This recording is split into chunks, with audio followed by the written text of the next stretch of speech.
Hola, bueno, soy José Reynoso.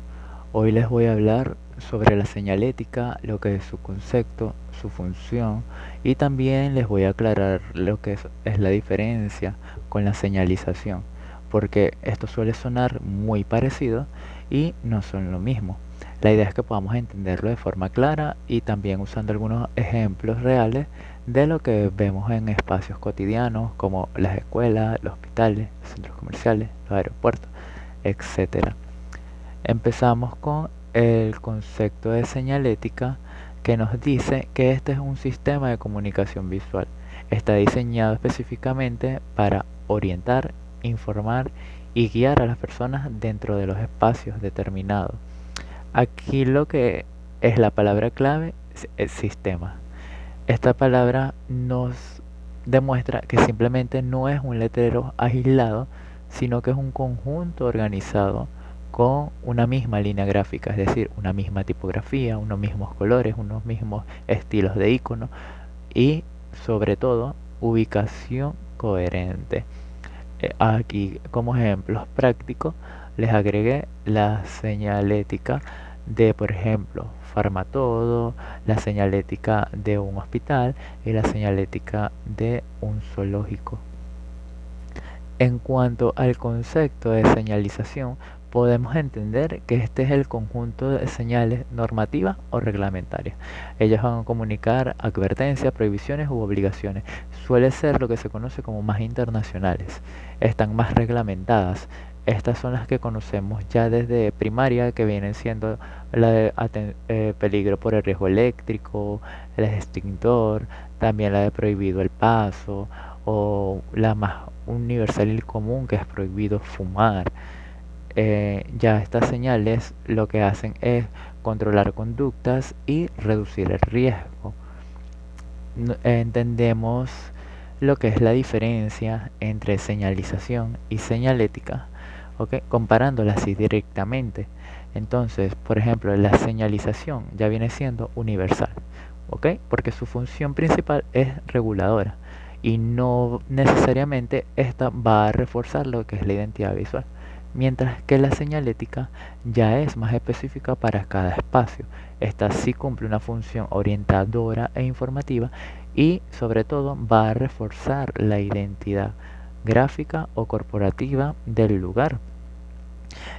Acá tenemos como ejemplo Farmatodo, donde su señalética lo que hace es orientarnos en el lugar con los pasillos, cada área específicamente nombrada y aparte de eso, todo bajo una misma línea gráfica, todo bajo una misma identidad corporativa.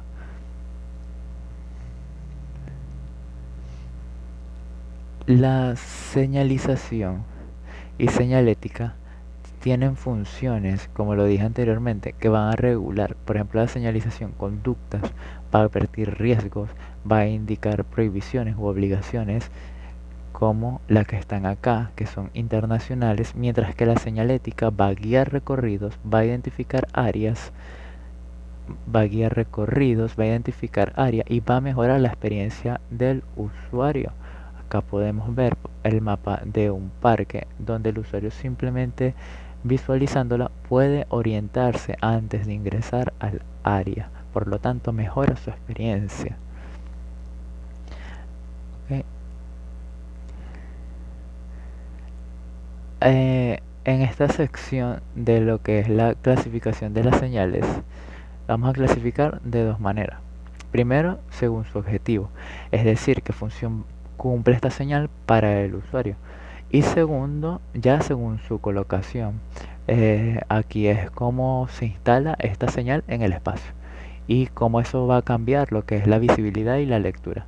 Entonces, no siempre todas las señales van a comunicar lo mismo. Es por eso que cada tipo de señal va a responder a lo que es una necesidad concreta dentro del lugar, ya sea identificar, informar, dirigir u orientar.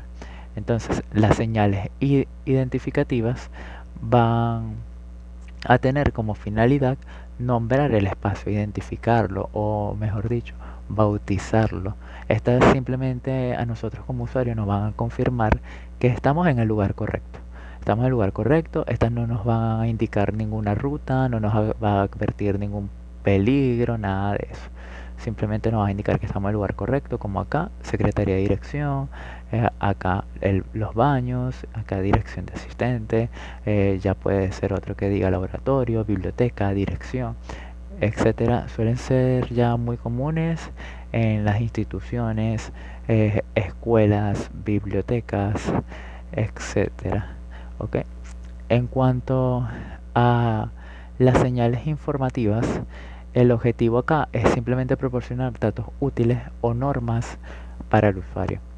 A diferencia de las identificativas, que estas no nombran un espacio como tal, sino que comunican contenido relevante para el funcionamiento del lugar. ¿Ok? Como ejemplo, tenemos el de este parque, donde nos arroja información que es importante para nosotros o que son datos útiles sobre las aves.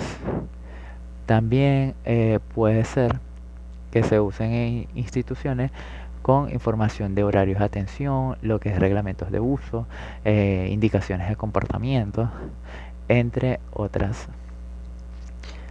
En cuanto a otro tipo de señal según su objetivo, están las direccionales. Este es el tercer tipo y su propósito es guiar el desplazamiento dentro del espacio. Prácticamente va a responder la pregunta de ¿hacia dónde debo ir? Yo al entrar a un espacio, ¿hacia dónde debo ir para llegar a este sitio? Entonces, estas se van a reconocer porque siempre van a usar flecha. Van a usar flecha, van a usar el nombre del destino y pueden usar la referencia, es decir, un pictograma. ¿Ok? Es importante que en su diseño tenga una alta visibilidad, el texto sea breve y la flecha sea clara. ¿Ok? Los símbolos hay que tratar de que también estén bastante claros y entendibles a la distancia. Como hay algunas que te incluyen el texto, el nombre del área, mientras que hay otras que por la simplicidad del pictograma y porque son muy reconocibles, ya se entiende sin necesidad de texto de qué se trata. Tenemos las señales orientadoras que finalmente van a permitir comprender el espacio como un todo. Esta responde en la pregunta de ¿dónde estoy y cómo está organizado este lugar? ¿Cómo está organizado este lugar si yo quiero llegar a tal sitio? Entonces por eso estas señales incluyen mapas como los que se ven acá, incluyen además planos de ubicación, diagramas y a veces también colorean las zonas para que sea más comprensible para el usuario. Es importante que siempre haya una claridad estructural, es decir, una buena organización de la información, unos símbolos que sean fáciles de comprender y sobre todo una escala adecuada, porque si no, este mapa va a ser confuso. Entonces ya pasamos a una nueva clasificación que viene siendo según su forma de colocación. Aquí hablamos prácticamente de cómo se instala la señal en el espacio. Esto es importante porque no es lo mismo leer una señal en una pared que verla ya colgando en el techo o encontrarla en un exterior sin paredes. Así de simple.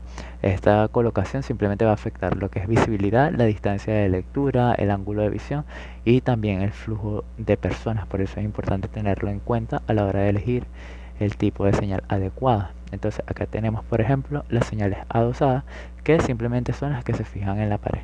Se fijan en la pared, son muy comunes en interiores, identifican los espacios de forma puntual y además de que poseen ventajas como que es una instalación sencilla y se integra la arquitectura con un bajo costo estructural. Se usan mucho en hospitales, en centros médicos y en cualquier otro espacio con alto tránsito, por ejemplo centros educativos. También tenemos lo que son las señales colgantes que van suspendidas en el techo. Estas se suspenden mediante algún soporte y se usan más que todo en los pasillos amplios o lugares con una alta circulación. Estos lugares pueden ser los aeropuertos, los hospitales, como están acá, o los supermercados. También eh, este tipo de señalética funciona muy bien porque el usuario ya la anticipa desde la distancia Él sabe dónde se ubica el lugar. Y tenemos también las señales de bandera, que estas van a sobresalir perpendicularmente de la pared. Sobresalen perpendicularmente de la pared, esto va a permitir al usuario que lo pueda leer desde ambos sentidos, lo cual es idóneo para pasillos largos. Por ejemplo, el formato lo usan muchísimo para identificar, y además de eso son muy comunes en los baños, en las escaleras, en la salida, y ayuda a guiar a que el recorrido sea rápido, que mejore esta experiencia. También tenemos ya las señales de poste. Este es el último tipo, y están montadas simplemente sobre estructuras verticales que son independientes, como están acá. De nuevo tenemos un ejemplo de Farmatodo, que es el autofarmacia. Este tipo de señales de poste se usa principalmente en exteriores donde no hay paredes cerca. Entonces acá se requiere este tipo de señal, que además nos permite que sea visible desde lejos, es decir, un recorrido al aire libre. Estas tienen que tener en cuenta que deben resistir el clima, que se debe mantener la legibilidad, que los materiales por supuesto tienen que ser durables, de buen contraste, y sobre todo que tienen que tener un tamaño suficiente, porque una señal de poste que esté mal dimensionada simplemente se va a perder en el entorno. Entonces, en resumen, lo que esto quiere decir es que según el objetivo, las señales pueden identificar, informar, dirigir u orientar. Y según la colocación, pueden ser adosadas, colgantes, de bandera o de poste. Hay que tener en cuenta que un buen sistema señalético va a combinar ambas cosas, es decir, va a definir lo que necesita el usuario en cada punto, y también se va a elegir la forma de instalación que garantice esta máxima visibilidad y comprensión. Gracias.